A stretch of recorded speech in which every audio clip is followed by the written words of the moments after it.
this is going to be the biggest controversy in the history of the United States. They treated me so well, but all that changed in 2016 when Donald Trump won the election. And what I realized was, oh my God, some of these news items really did happen. The media wasn't willing to talk about this counter evidence that existed. They control everything. They read our emails, they read our location data, they sell it to intelligence agencies around the world. But the problem that we're facing right now is I found what that project was. That project was called... Hey everybody, we have an awesome show lined up with our special guest, Zach Vorhies, who is the whistleblower that came out on Project Veritas not too long ago, exposing what Google is doing. Zach, thank you so much for being with us on Edge of Wonder and taking time out of your already busy schedule. We know you're interviewing everywhere, so thanks a lot for being here. Thank you for having me on the show. It's a pleasure to be on the program.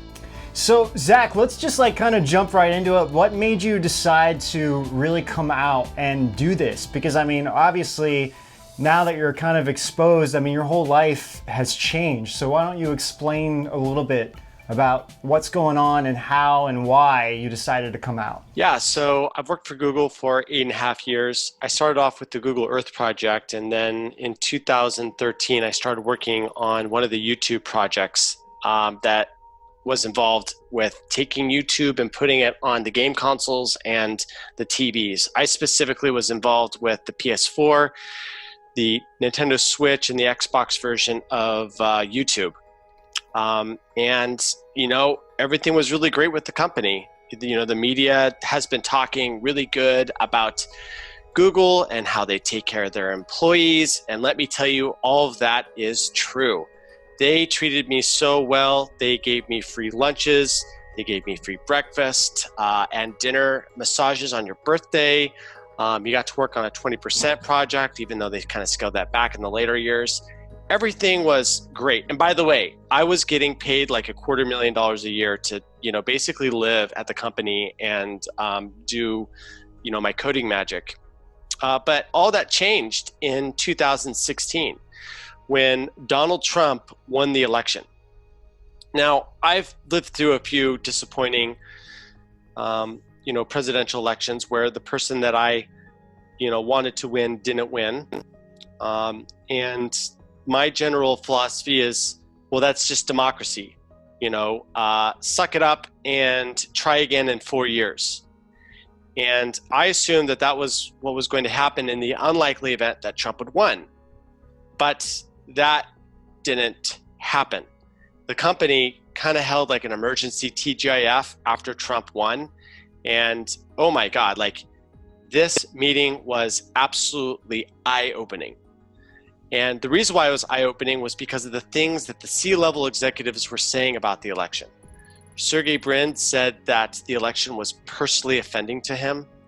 And the CEO or the CFO actually broke down in tears, talking about how, you know, she was reminiscing about the night that Trump won and how she was emailing coworkers and saying, it looks like we're going to lose this one.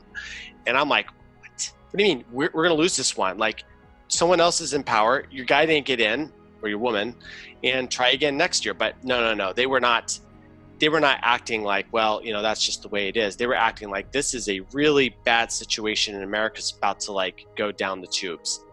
And what was really surprising to me was what the CEO, Sundar Pichai, said, in which he stated that one of the big effective things that they were able to do during the election was to censor the fake news using some of their machine learning algorithms. And I went, fake news? What? We're censoring fake news? I thought that we're not censoring anything. Like, what's really weird is that the tech giants up to this point were refusing to give information about terrorists because they said that that would set a dangerous precedent. But here they're talking about how they were censoring fake news, which I didn't even know was was something that we were doing at all.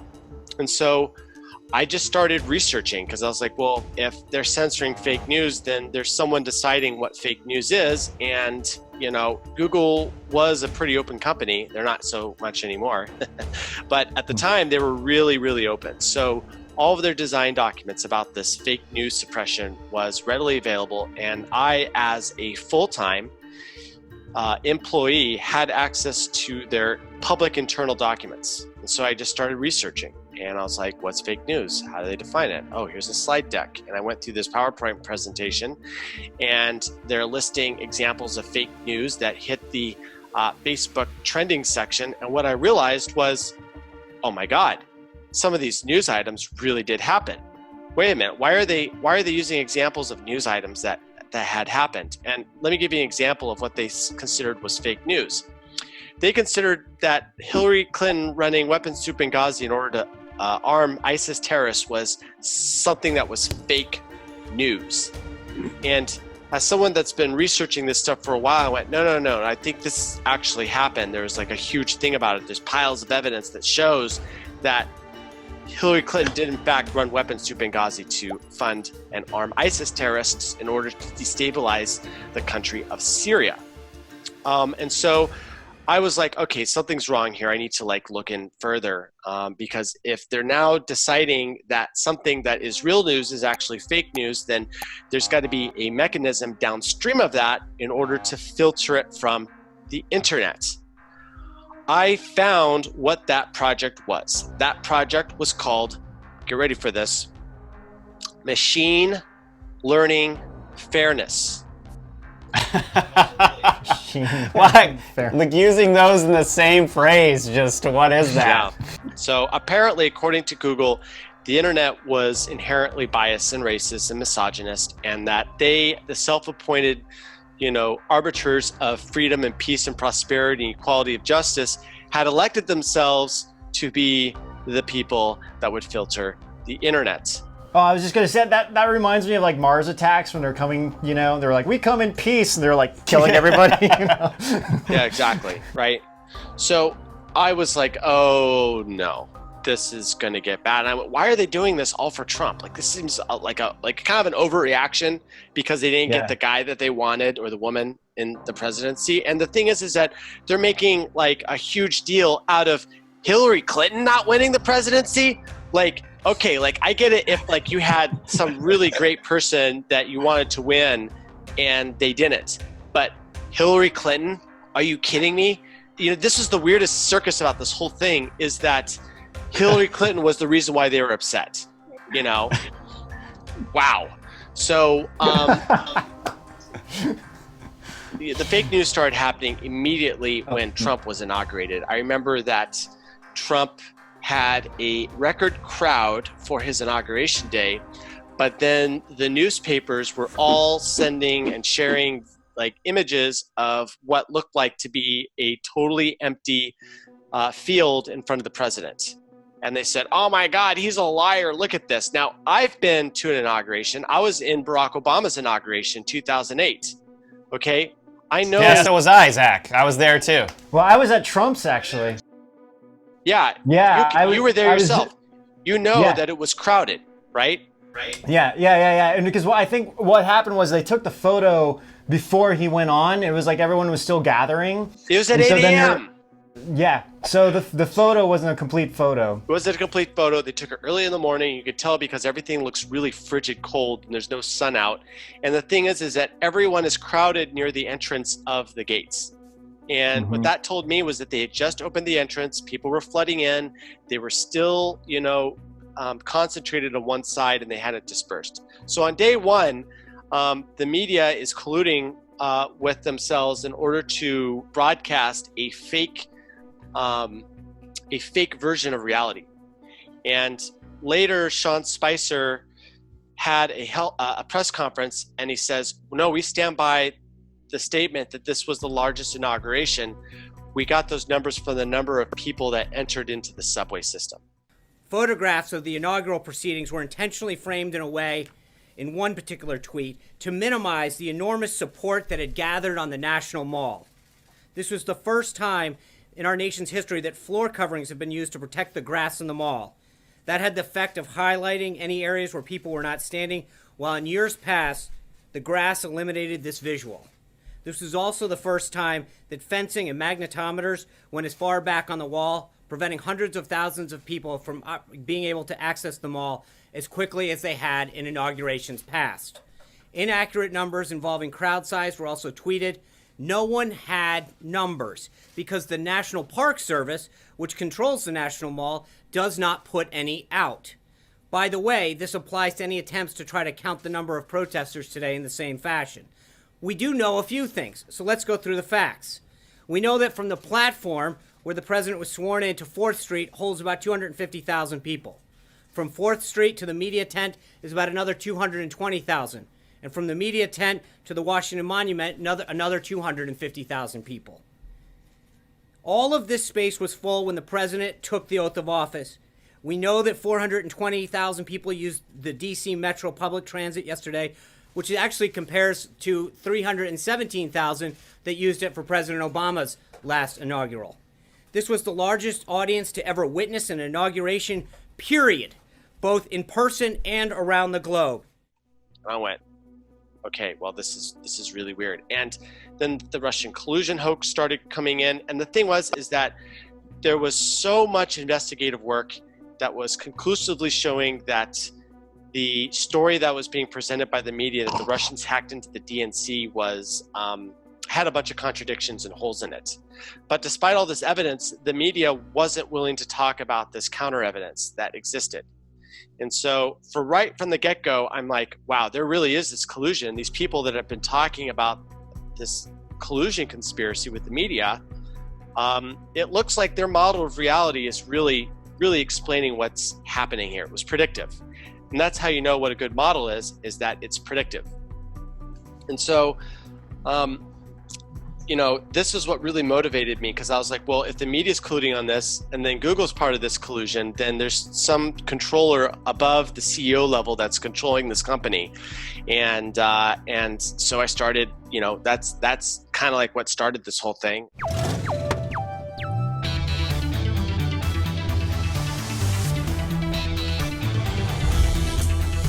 Edge of Wonder.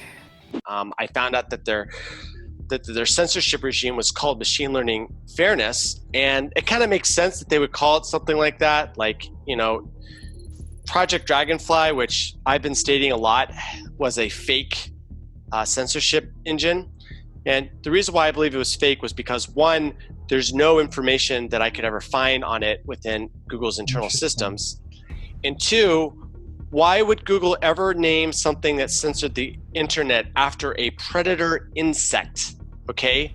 Like, if I wanted to, name something that I would, sneak into the entire internet infrastructure, I wouldn't call it effing Velociraptor.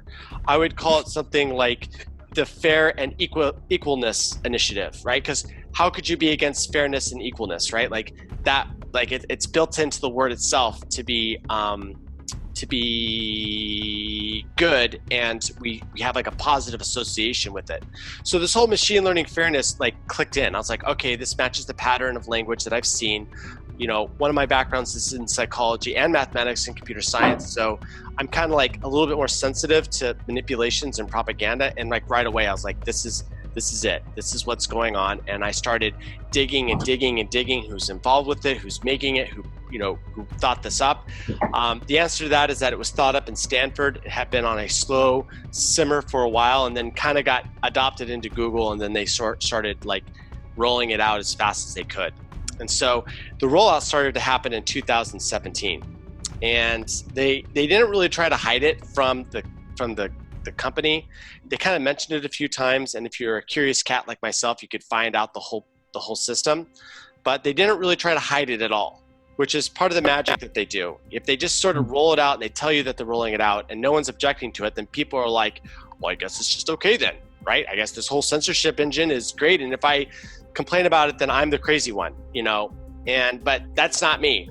I was like, this is going to be the biggest controversy in the history of the United States. there's a monopoly. They control everything. They read our emails. They read our location data. They sell it to intelligence agencies around the world, which is something I didn't realize at that point, but I came to a realization later. And so I realized that this was going to be a really big story. I started privately telling some influencers within the entrepreneurial space and the VC space that this was, warning them, what do you think about this? And for the really smart people, they were instantly terrified in the same way that I was. If the individual was, how do I say this, a little bit lower vibrational thinking, they were like, oh, well, why isn't anyone complaining about it then? But for the really smart people, and I'm not going to name names, but they're like, what the F, right? They were instantly terrified of this thing. They knew the exact ramifications of what this thing was going to be. My personal breaking point came, and by breaking point, I mean that I realized that I couldn't be silent, that no matter what the cost, I had to expose this to the public, came when I caught Google deleting words out of their Arabic translation dictionary in order to make a Trump tweet sound crazy. Wait, so we're talking about Covfefe then? We're talking about Covfefe. Covfefe was a word until the New York Times ran a hit piece on June 1st, 2017, that said that this word was complete nonsense. Why did they say it was complete nonsense? Because Trump, a day before, tweeted out the following: despite the negative constant press, Covfefe. And Google translated this to "we will stand up," which is the Arabic translation, right? That's what's claimed, though there's other scholars that have said that it was an antediluvian term, which means pre-flood, and that it was something that the sons of Noah said to the very corrupt people that had, I guess, ruled the world. This is before the flood, so apparently there was a group of people that had a grip on a large section of the world, and they would say the words Covfefe to those that were fallen. And then the flood came and wiped out a lot of these civilizations. Wow, I haven't heard that yet. That is awesome. So Covfefe was basically like a pre-flood FU, if you will, to the elite. Yeah, I'm going to steal that. That's it was a big FU. Trump tweets that on May 31st, 2017, after he gets back from Saudi Arabia, okay? And then the New York Times a day later is like, yeah, a bunch of people incorrectly have determined that this word means something, but it's actually nonsense. And we have a person that is blah, blah, blah from some ivory tower, I think it was Harvard, that was an expert in this and says, no, this word doesn't mean anything. Now, when I did my research on this supposed expert, it turns out that he was a correspondent, a paid correspondent to the New York Times previously. So they're literally asking one of their contractors to confirm a story that they are assuming is true, right? So, yeah. And then we get branded as fake news. Yeah. But it gets worse, because Google took this took this article by the New York Times. One of their AI executives wrote a design document that said, in essence, we need to get rid of this word because obviously it's meaningless and people are having this mistaken idea that it actually means something. So they designed a document to delete the word. And here's the cherry on the top. The group that was responsible for censoring this word off of the internet called themselves the Derrida team. Now, some of you out there may recognize that and say, wait a minute, is that named after the French philosopher Jacques Derrida, who advocated for the destruction of Western civilization through the manipulation of language?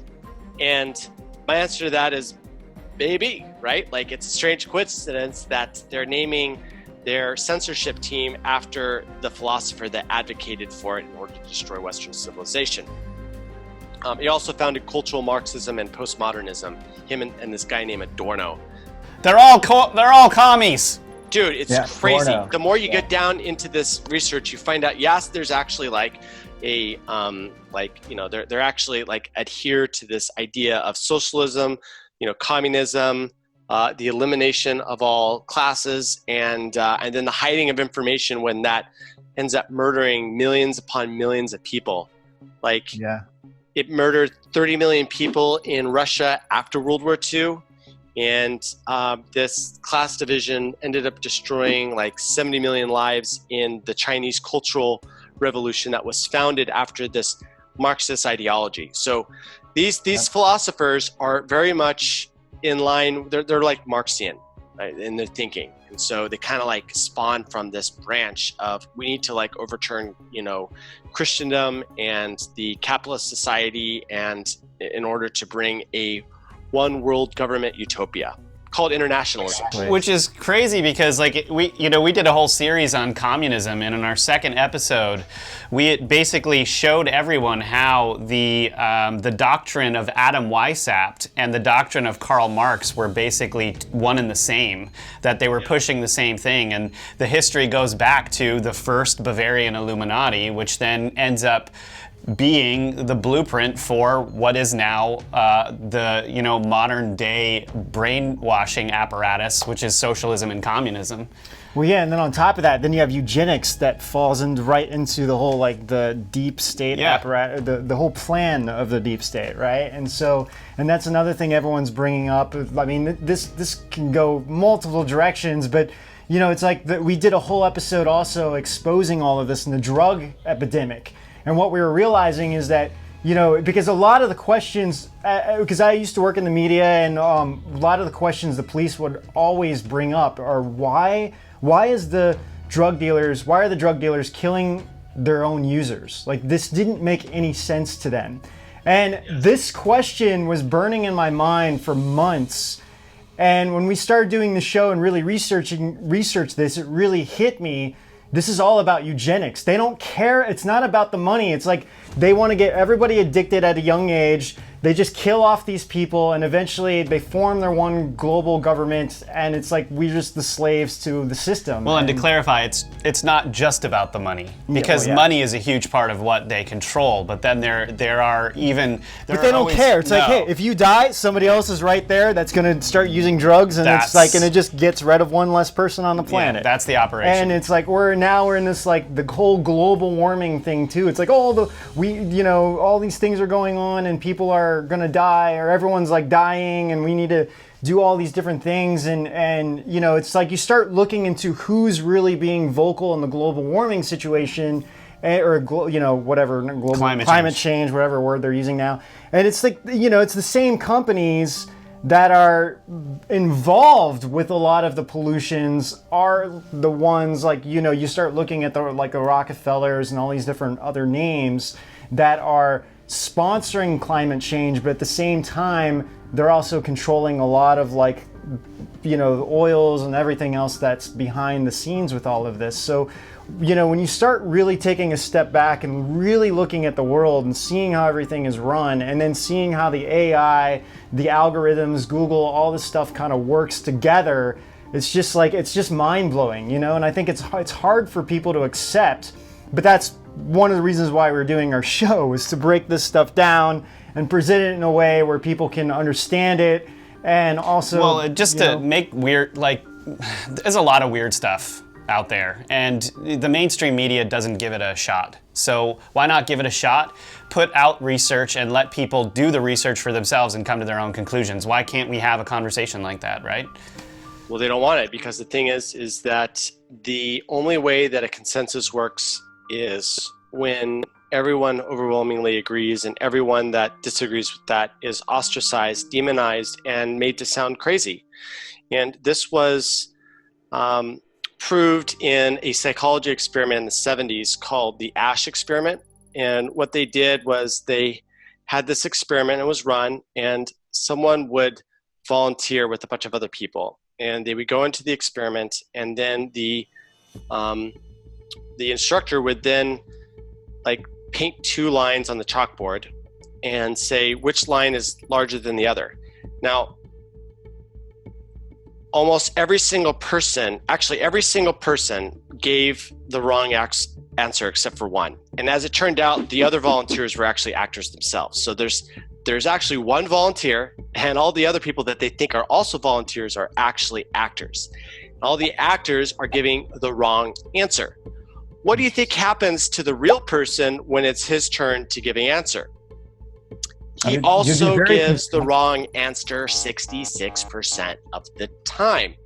Now, here is the most important thing about this experiment.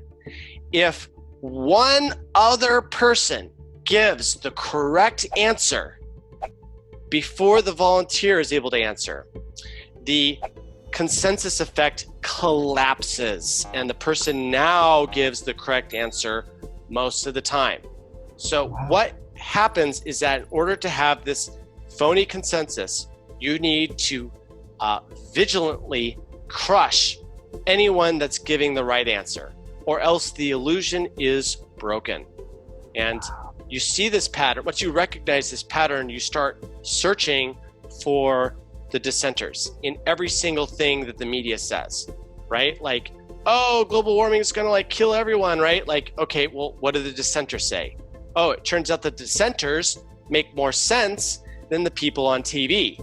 But wait a minute, why aren't the people on TV talking about what the dissenters are talking? Well, because they're pushing an agenda, and they're only selecting people that agree with their agenda. And if you don't agree, then you're ostracized, you're demonized, and then sometimes you're even murdered. The Las Vegas attacks, people reporting that there were multiple shooters at the attacks. And then surprisingly, what I found was there was an entry that didn't belong there. And this, okay, ready for your crazy conspiracy hats to get on? Yeah. What I found was that